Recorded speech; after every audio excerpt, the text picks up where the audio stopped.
अफगानिस्तान में आए विनाशकारी भूकंप में अब तक 500 से अधिक लोगों की हुई मौत, हजारों की संख्या में लोग घायल, राहत एवं बचाव कार्य जारी।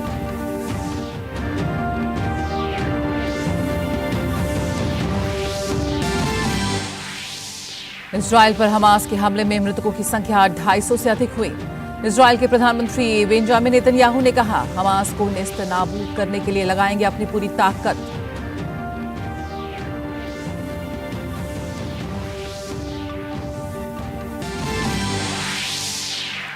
इजरायल पर हमास के हमले के बाद मध्य पूर्व की स्थिति पर चर्चा के लिए संयुक्त राष्ट्र सुरक्षा परिषद का आज अहम सत्र।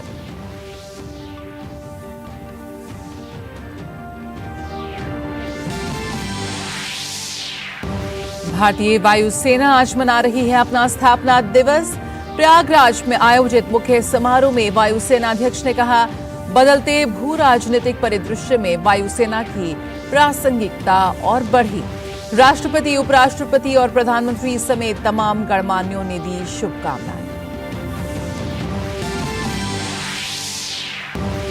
सिक्किम में अचानक आई बाढ़ से हुए नुकसान का आकलन करने के लिए अंतर मंत्रालयीय समिति आज से राज्य के दौरे पर।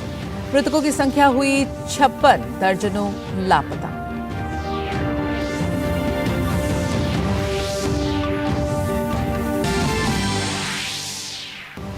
खेल की खबरों में आईसीसी क्रिकेट विश्व कप में आज भारत की पहली परीक्षा।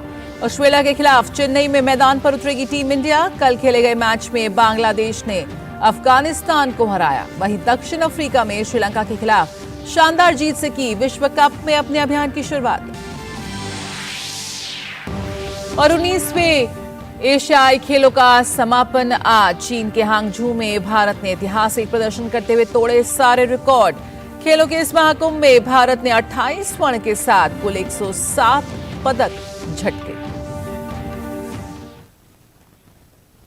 नमस्कार, समाचारों में आप सभी का बहुत स्वागत है। मैं हूं जया सिन्हा। शुरुआत करेंगे इस वक्त की अहम खबर से। सबसे पहले बात अफगानिस्तान की, जो भूकंप के झटकों से जहां पर चारों ओर तबाही का आलम है। 6.3 तीव्रता के इस शक्तिशाली भूकंप से अब तक करीब 500 लोगों के मारे जाने की खबर है। अफगानिस्तान के राष्ट्रीय आपदा प्राधिकरण के प्रवक्ता ने बताया कि हेरात में जिंदा जान जिले के 4 गांवों को भूकंप से सबसे ज्यादा नुकसान हुआ है। भूकंप से प्रभावित लोगों को बचाने के लिए राहत और बचाव कार्य जारी है।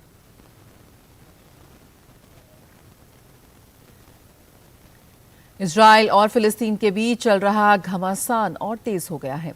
इजरायल पर हमास के हमले से अब तक 250 से अधिक लोगों के मारे जाने की खबर है। इजरायल के अलग अलग शहरों में रॉकेट हमलों से जबरदस्त नुकसान हुआ है। कई इमारतों में आग लग गई है। इन हमलों के जवाब में इजरायल ने गाजा पट्टी पर हमले किए हैं। इजरायल की जवाबी कार्रवाई में 200 से अधिक लोगों के मारे जाने की खबर है। इजरायली सेना ने गाजा के साथ सीमा क्षेत्र के पास के निवासियों से घर के अंदर रहने का आग्रह किया है। इजरायल ने कहा है कि उसने अपनी आयरन डोम रक्षा प्रणाली को सक्रिय कर दिया है। इजरायल के प्रधानमंत्री बेंजामिन नेतन्याहू ने कहा कि हमास को इसकी कीमत चुकानी होगी।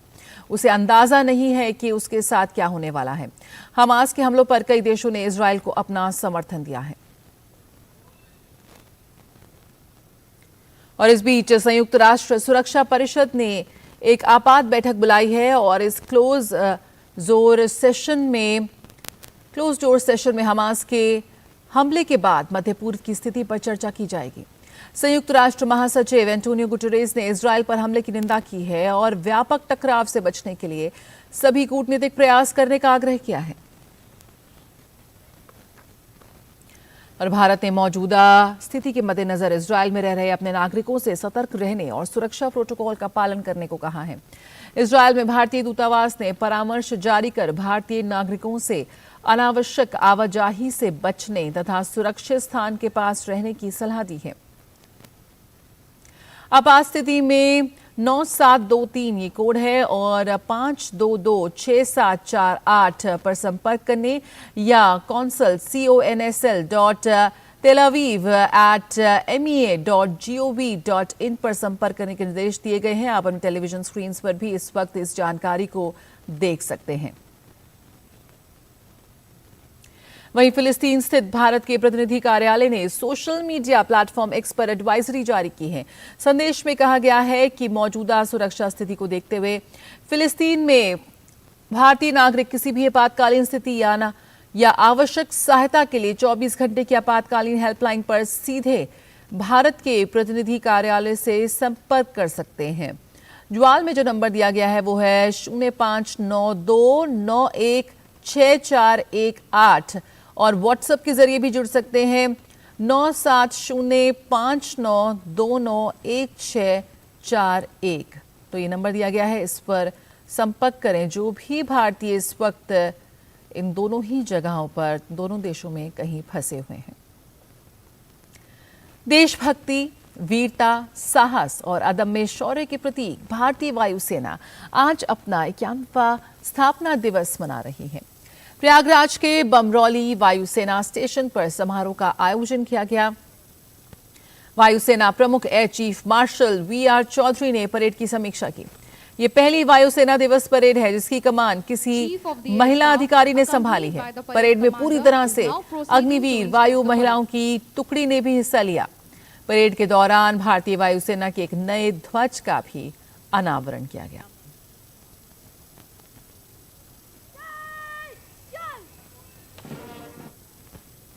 एक सूत्र का प्रतिबिंब या ध्वज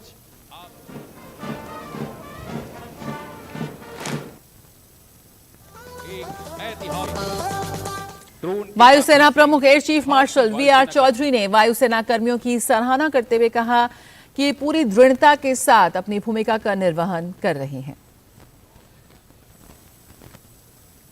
Today we come together not only to celebrate this day but also to reflect on our rich history, our present achievements and chart our future as custodians of India's sovereignty and territorial integrity. We have inherited a proud legacy of professionalism, perseverance and passion curated by our predecessors. I would like to acknowledge the contribution of our veterans who have played a pivotal role in shaping the Air Force's identity, capabilities and ethos. राष्ट्रपति ने वायुसेना दिवस की शुभकामनाएं दी हैं। राष्ट्रपति ने अपने ट्विटर संदेश में कहा कि वायुसेना दिवस पर हमारे सभी वायु योद्धाओं और उनके परिवारों को बधाई। हमारी वायुसेना लगातार ऊंचाइयां छू रही है। देश को ऐसी मजबूत, साहसी और गतिशील वायुसेना पर गर्व है जो चुनौतियों का सामना करने के लिए हमेशा तैयार रहती है। मैं अपने प्रेरक नायकों को सलाम करती हूं जो न केवल आसमान की रक्षा करते हैं बल्कि मानवीय सहायता के लिए भी सबसे आगे रहते हैं।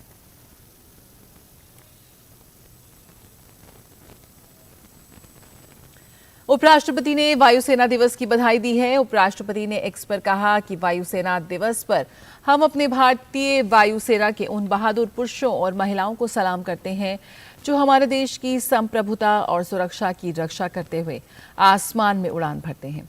आशा है कि भारतीय वायुसेना उसी समर्पण और साहस के उच्चतम मानकों के उदाहरण के साथ राष्ट्र की रक्षा करती रहेगी जो दशकों से उनकी पहचान रही है। भारतीय वायुसेना को शुभकामनाएं।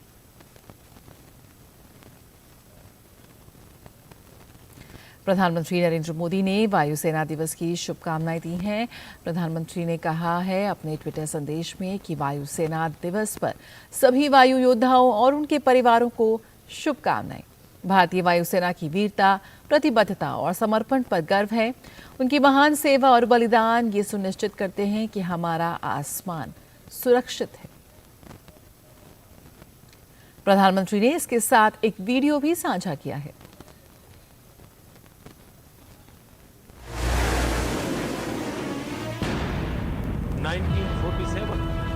जब पाकिस्तान के हमलावरों ने एक अप्रत्याशित हमला शुरू किया तो यह वायुसेना ही थी जिसने श्रीनगर को हमलावरों से बचाने के लिए यह सुनिश्चित किया कि भारतीय सैनिक और उपकरण युद्ध के मैदान तक समय पर पहुंचे। हमारी सेना की ताकत ऐसी है कि जब भी कोई टेढ़ी नजर हमारी तरफ उठाता है तो उसको उसी भाषा में जवाब देने का जज्बा आप सब में होता है।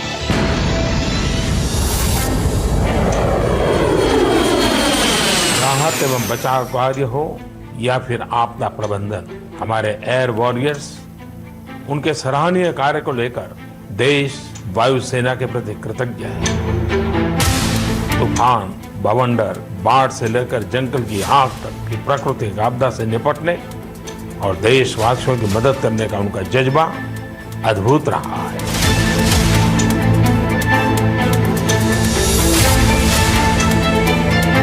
छह पायलट और 19 वायु सैनिकों के साथ एक छोटी सी शुरुआत से बढ़ते हुए हमारी वायुसेना आज 21वीं सदी की सबसे साहसिक और शक्तिशाली एयरफोर्स में शामिल हो चुकी है। देश के लिए अपनी सेवा देने वाले सभी एयर वॉरियर्स और उनके परिवारों का मैं अपने हृदय की गहराई से अभिनंदन करता हूं।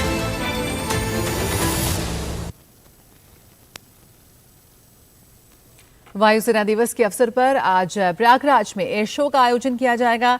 इस एयर शो में चेतक, चिनूक, डकोटा, तेजस, मिराज, सुखोई 30 और मिग 21 जैसे लड़ाकू विमान भी अपना दमखम दुनिया के सामने पेश करेंगे। 8 अक्टूबर को हर साल भारतीय वायुसेना दिवस के रूप में मनाया जाता है। इस वर्ष वायुसेना अपना 91वां वायुसेना दिवस मना रहा है। इस साल की theme IAF air power beyond boundaries है। इस बार भारतीय वायुसेना अपनी 91st एनिवर्सरी मना रही है। इस बार का थीम है एयर पावर बियॉन्ड बाउंड्रीज। तो हम ये दर्शाना चाहते हैं कि भारतीय वायुसेना अपने बाउंड्रीज के बियॉन्ड अपना शक्ति प्रदर्शन कर सकती है और यही हमारा थीम है। इस बार आप देखेंगे तो हमारे पीछे एक C295 एयरक्राफ्ट रखा है जो बहुत ही जल्दी इंडिया में मैन्युफैक्चर होगा। तो इससे भारतीय वायुसेना की क्षमता काफी बढ़ जाएगी। वायुसेना दिवस के मौके पर संगम किनारे सारंग हेलीकॉप्टरों और सूर्य किरण एरोबैटिक की टीम पहली बार संगम पर आसमान में अपना प्रदर्शन करेगी। इसके साथ ही इस वायुसेना दिवस पर मिग 21 को विदाई दी जाएगी। सुपरसोनिक फाइटर जेट मिग 21 विमान भारतीय वायुसेना के बेड़े में 1964 में शामिल हुआ था। रूसी कंपनी ने मिग 21 का निर्माण किया था। भारत ने इस विमान का पहली बार 1965 में पाकिस्तान के साथ हुए युद्ध में इस्तेमाल किया था। सभी लड़ाई में यह काम आया। कई वर्षों तक इसकी सेवा के बाद वायुसेना दिवस के दिन इसको अंतिम विदाई दी जाएगी। इस साल भारतीय वायुसेना ने काफ़ी सारे इंटरनेशनल एक्सरसाइजेस भी किए हैं, जिसमें कि हमारा स्ट्रेंथ प्रोजेक्शन हमने काफ़ी सारे कंट्रीज़ में, काफ़ी कॉन्टिनेंट्स में भी किया है। और इसके अलावा काफ़ी सारी जगहों से हमारे जो भारतीय फंसे थे, कहीं सूडान में, कहीं और, तो उनका भी काफ़ी इफ़ेक्टिवली रेस्क्यू किया गया है। ख़ास बात यह है कि C295 का ये पहला एरियल डिस्प्ले होगा और मिग 21 बाइसन जो है, जो हमारे यहाँ काफ़ी सालों से कार्यरत है, उसका ये शायद आखिरी डिस्प्ले हो। इसके साथ ही चेतक और चिनूक हेलीकॉप्टर, डकोटा, हार्वर्ड और टाइगर मोथ के साथ लड़ाकू विमान Tejas, Mirage, Sukhoi 30, MiG 21, Rafale, Jaguar, परिवहन विमान Embraer, C295, C-17 globe master, AN-32, C-130 Hercules भी संगम तट पर फ्लाई पास्ट डिस्प्ले में हिस्सा ले रहे हैं। तो यह जो सारे एयर एसेट्स हैं, रफाल की बात करें, Su-30 की बात करें, इसके अलावा सबसे हालिया जो C-295 ट्रांसपोर्ट विमान भारतीय वायुसेना में शामिल हुआ है, वो भी यहाँ डिस्प्ले में होगा। और सबसे खास बात, जो संगम का तट है जहाँ एयर डिस्प्ले है, उसमें भी C-295 उड़ान भरेगा। कैमरामैन सुमित धीमान के साथ सुधीर यादव, DD न्यूज, प्रयागराज। और यहाँ रुकेंगे एक छोटे से ब्रेक के लिए, जल्द हाजिर होते हैं। साल, बरस और सदी नहीं, एक युग गुजर जाएगा। उम्र न पूछो वंडर की, जब फर्क नजर आएगा। वंडर सीमेंट, फर्क नजर आएगा।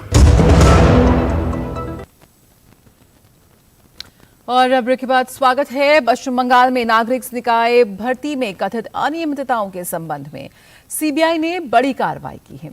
करोड़ों रुपए के भर्ती घोटाले के सिलसिले में सीबीआई ने पश्चिम बंगाल के मंत्री फिरहाद हकीम और पूर्व मंत्री मदन मित्रा के परिसरों पर छापा मारा है। पश्चिम बंगाल सरकार में कैबिनेट मंत्री फिरहाद हकीम और मदन मित्रा को मुख्यमंत्री ममता बनर्जी के करीबी नेताओं में गिना जाता है। कलकत्ता उच्च न्यायालय की पीठ ने इस साल 21 अप्रैल को सीबीआई को नगर निगम भर्ती घोटाला मामले की जांच अपने हाथ में लेने का आदेश दिया था। और सिक्किम में अचानक आई बाढ़ से हुए नुकसान का आकलन करने के लिए एक अंतर मंत्रालय समिति आज से राज्य के दौरे पर रहेगी। इस समिति में कृषि, सड़क परिवहन और राजमार्ग, जल शक्ति, ऊर्जा और वित्त मंत्रालय के अधिकारी शामिल हैं। ये समिति सिक्किम की स्थिति और क्षति का आकलन करने और सहायता देने के लिए राज्य का दौरा करेगी। केंद्र सरकार सिक्किम में स्थिति पर बारीकी से नजर रख रही है और राज्य को सभी आवश्यक सहायता उपलब्ध कराई जा रही है। प्रधानमंत्री और केंद्रीय गृह मंत्री लगातार सिक्किम के मुख्यमंत्री के संपर्क में हैं। आपदाग्रस्त क्षेत्रों में राहत और बचाव कार्य युद्ध स्तर पर चल रहा है। केंद्रीय गृह राज्य मंत्री अजय कुमार मिश्रा ने कल गैंगटॉक में ताशिलिंग सचिवालय में सिक्किम के मुख्य सचिव, विभाग, सेना, भारत तिब्बत सीमा पुलिस, सीमा सड़क संगठन, राष्ट्रीय राजमार्ग और अवसंरचना विकास निगम लिमिटेड और NHPC लिमिटेड के साथ एक बैठक की अध्यक्षता की।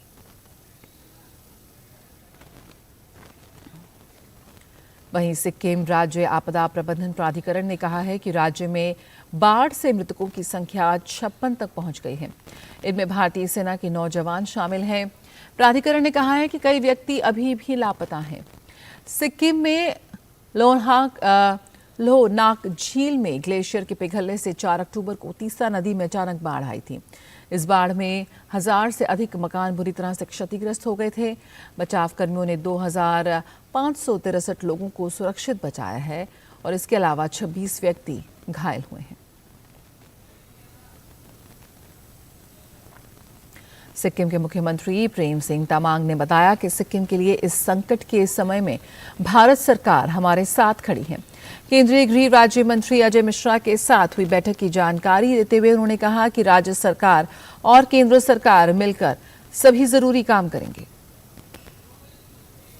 कि राज्य सरकार और केंद्र सरकार मिलकर हम जो भी करना है हम लोग करेंगे। जैसा हम लोग आस्ते आस्ते हम लोग जैसा जो भी बिजली सप्लाई का काम था वो अभी कहीं शहरों में हम लोग ने कर चुका है और जहाँ जहाँ भी रोड टूटा है वहाँ पर NDRF के साथ मिलके BRO के साथ मिलके हम लोग काम कर रहे हैं ताकि हम लोग वहाँ उसी जगह में हम जहाँ पर डिजास्टर हुआ है सबसे ज़्यादा वहाँ पर पहुँच पाए।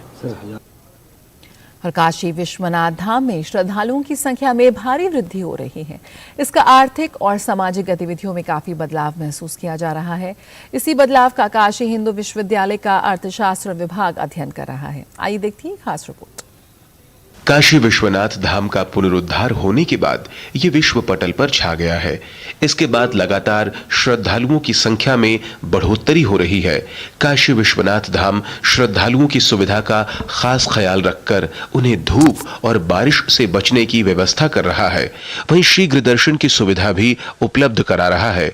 सावन में श्रद्धालुओं के द्वारा चढ़ावा 16 करोड़ नकद आया, जबकि सोना चांदी के चढ़ावे का अनुमान वर्ष में एक बार ही किया जाएगा। समय से दर्शन हो, हम लोगों का टारगेट था 25 से 30 मिनट के अंदर कोई भी श्रद्धालु किसी भी गेट से आए उसके दर्शन हो रहे और उसमें हम कामयाब रहे। पूरे सावन में, चूंकि इस बार सावन 2 माह का लगभग था, तो पूरे सावन में करीब 1 करोड़ 63 लाख लोग इस धाम में आए और बाबा का आशीर्वाद लिए। काशी में आर्थिक और सामाजिक गतिविधियों में काफी बदलाव महसूस किया जा रहा है, जिसके अध्ययन के लिए प्रधानमंत्री कार्यालय ने काशी हिंदू विश्वविद्यालय से अनुरोध किया है।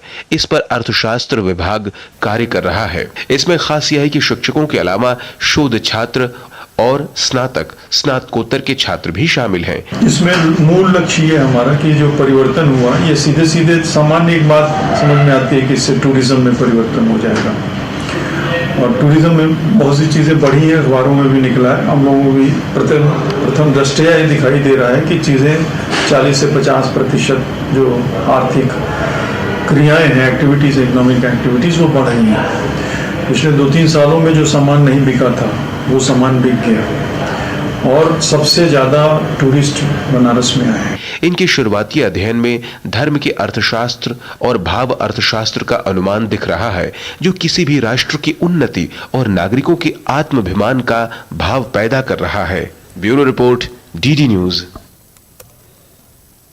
और यहाँ रुकेंगे एक छोटे से ब्रेक के लिए, जल्द हाजिर होते हैं। अर्जुन, एग्जाम्स में you made us really proud. अब आगे क्या सोचा है? पापा, मैंने IIT जाना है और इंजीनियर बनना है। थिंक IIT, थिंक विद्या मंदिर। साल बरस और सदी नहीं, एक युग गुजर जाएगा। उम्र न पूछो वंडर की, जब फर्क नजर आएगा। वंडर सीमेंट, फर्क नजर आएगा। भारतीय टीम क्रिकेट विश्व कप में आज अपने अभियान की शुरुआत करेगी। चेन्नई के एमए चिदम्बरम स्टेडियम में टीम इंडिया की भिड़ंत आज ऑस्ट्रेलिया के साथ होगी।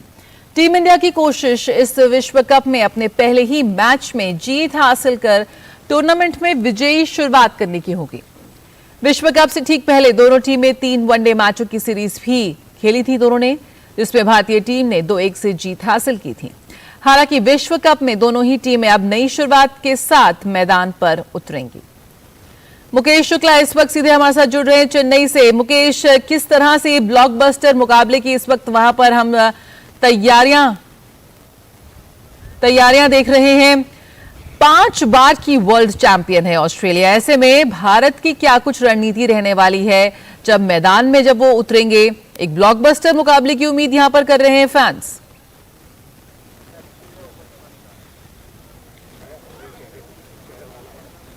तो आज भारत का मुकाबला भारत और ऑस्ट्रेलिया के बीच एक शानदार मैच चेन्नई में खेला जाएगा, जिसकी तैयारियों को लेकर लगातार हम देख रहे हैं पूरे देश में बहुत ज्यादा उत्साह है।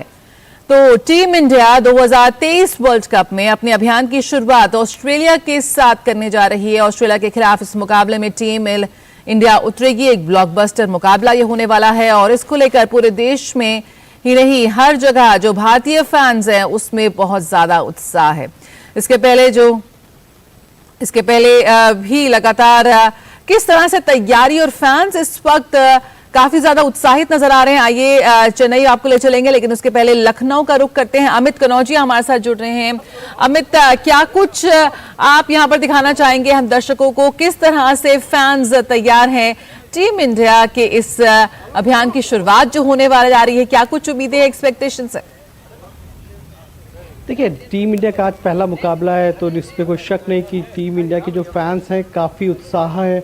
और मेरे साथ भी 2 फैंस खड़े हुए हैं जो कि एक क्रिकेट मैच देखने आए, लेकिन उनका पूरा मन जो है भारतीय टीम के आज के होने वाले मुकाबले में जो कि चेन्नई में होने जा रहा है।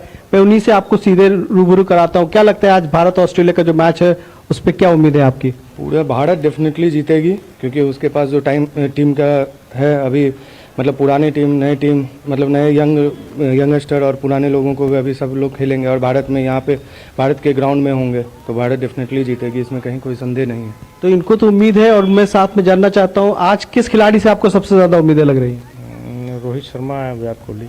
तो रोहित शर्मा, आपको लग रहा है कि विराट कोहली और रोहित शर्मा 100 मारेंगे? बिल्कुल श्योर, आई होप। तो आप सुन सकता है, जैसा आपने सुना कि रोहित शर्मा और विराट कोहली जो कि पूरी दुनिया की निगाहें उन दोनों बल्लेबाज पे होती है जब भी वो भारतीय टीम की जर्सी में उतरते हैं, और उनको पूरी उम्मीद है कि आज दोनों ये बल्लेबाज अच्छा खेलेंगे और जो चेन्नई में भारतीय टीम का मिशन वर्ल्ड कप का आगाज है उसे जीत के साथ पूरा करेंगे। बिल्कुल, तो इसी बात पे सीधे रुक कर लेते हैं चेन्नई का। मुकेश हमारे साथ जुड़ चुके हैं। जी मुकेश, क्या कुछ हलचल, कितना उत्साह वहां पर है टीम इंडिया के आज के मैच को लेकर? ऑस्ट्रेलिया भी काफी स्ट्रॉन्ग टीम है, तो ऐसे में अगर क्या कुछ इस वक्त वहां पर हलचल है, साथ ही साथ मौसम का मिजाज क्या रहने वाला है, कितना वो मदद करते नजर आएंगे टीम इंडिया को? बिल्कुल चया, चेन्नई का चेपॉक स्टेडियम जो है वो काफ़ी क्राउडेड होने वाला है आज का, क्योंकि आज एक ब्लॉकबस्टर मुकाबला देखने को मिलेगा। पिछले अगर 5 मुकाबले देखें, जिस तरह से सभी टीमों ने अपने अपने गेम्स में ओपनिंग करी है, कैंपेन किया, बहुत शानदार रहा है। तो भारत से भी इस तरह की कुछ उम्मीदें हैं, क्योंकि हाई वोल्टेज मुकाबले के लिए दोनों टीमें तैयार हैं। दोनों ने अलग अलग सेशन में यहाँ प्रैक्टिस करी है, क्योंकि ह्यूमिडिटी यहाँ पर अच्छी खासी होती है, हॉट कंडीशन होती है। पिछले 1 हफ्ते से यहाँ हल्की फुल्की बारिश देखने को मिली है। ऐसे में उम्मीद की जा रही है कि हल्की शावरिंग शाम के वक्त में देखने को मिल सकती है, लाइकली टू बी प्रेडिक्ट है। बट जो प्लेयर्स हैं दोनों टीम्स के, वो पैट कमिंस के नेतृत्व में ऑस्ट्रेलियन टीम दम भर रही है, तो वहीं यहाँ पर रोहित शर्मा के नेतृत्व में टीम इंडिया यहाँ पर अपना आगाज करने जा रही है अभियान का, और उसको उम्मीद है कि वो जीत के साथ इस कैंपेन की शुरुआत करेगी। एक एक करके प्लेयर्स और टीम्स जो हैं वो अपने मैच में फोकस कर रहे हैं, क्योंकि बड़ा क्रूशल मुकाबला हो जाता है। लीग्स में आपको 9 मुकाबले खेलने पड़ते हैं, हर एक टीम के साथ ट्रैवल करना पड़ता है। उसके बाद आता है नॉकआउट मुकाबला, जहां पर टेंशन बढ़ जाती है। और उसमें अच्छी अच्छी टीमें धाराशायी होती हुई दिखी हैं। हमने 2019 का वर्ल्ड कप देखा, कितना शानदार था। इंग्लैंड वर्सेस न्यूजीलैंड, मतलब नेल बाइटिंग मुकाबला वो देखने को मिला था। किसी को भी उस मुकाबले को अगर पूछा जाए तो उनकी जहन में वो यादें ताज़ा हैं। और ऐसा माना जा रहा है कि जो भी होस्ट कर रहा है इस मुकाबले को, जो भी होस्ट नेशन है, उसके लिए एडवांटेज है। अगर आप देखें 2011 में इंडिया ने जीता और फिर उसके बाद वहां पर इंग्लैंड ने अपनी कंडीशन में फाइनल जीता, और ऐसे में इस बार प्रेडिक्ट किया जा रहा है कि क्या भारत 2011 के बाद के विश्व कप को यहां पर वापस अपने देश में रख पाएगा कि नहीं, उस पर सभी की निगाहें होंगी। लेकिन डेविड वार्नर से बचना होगा। पैट कमिंस के पास बहुत ऐसे धुरंधर खिलाड़ी हैं, स्टीव स्मिथ हैं जो किसी भी कंडीशन में खेल सकते हैं, मार्शल लबुशाने हैं जो कहीं भी कभी भी आकर के अपना दमखम दिखा सकते हैं। अगर इंडियन कंडीशन की बात की जाए तो यहां पर रोहित शर्मा ने कहा है कि वो आज की स्थिति को देखते हुए 3 स्पिनर्स के साथ जा सकते हैं। आर रविचंद्रन अश्विन, जिनको लास्ट टाइम पे स्क्वाड में शामिल किया गया, सर रविंद्र जडेजा यहाँ पे ऑलराउंडर स्पिनर्स की भूमिका में होंगे, हार्दिक पांड्या मिडिल ऑर्डर में जो होंगे वो यहाँ पर रहेंगे, और साथ ही साथ कुलदीप यादव चाइनामैन पर काफी यहाँ दारोमदार होगा, क्योंकि उनको युजवेंद्र चहल की जगह टीम में सेलेक्ट किया गया है। काफी अच्छा उन्होंने इस दौरान अपनी परफॉर्मेंस में दिखाया। केएल राहुल वो बहुत की फैक्टर रोल होगा, नंबर 4 पर वो बहुत शानदार है। और विराट कोहली, जिनके काफी दीवाने हैं यहाँ पर लोग, उनको देखने के लिए लोग जरूर पहुंचे हैं। बिल्कुल, तो यहाँ पर वर्ल्ड कप के लिए प्रबल दावेदार टीम इंडिया, लेकिन आज होने वाली है कांटे की टक्कर। बिल्कुल मुकेश, आप नजर बनाए रखिए, आपके पास वापस लौटेगी। साथ ही साथ बहुत शुक्रिया आमिद भी हमारे साथ जुड़ने के लिए। तो टीम इंडिया आज अपने अभियान की शुरुआत करने जा रही है। भारत बनाम ऑस्ट्रेलिया चेन्नई में है इस वक्त सभी की नजरें, तो देखते हैं क्या कुछ। 2 बजे से मैच की शुरुआत होगी और हम सभी बेहद उत्सुकता के साथ उसका इंतजार कर रहे हैं। फिलहाल इस बुलेटिन में इतना ही, मुझे दीजिए इजाजत। खबरों का सिलसिला जारी रहेगा, बने रहिए हमारे साथ। नमस्कार।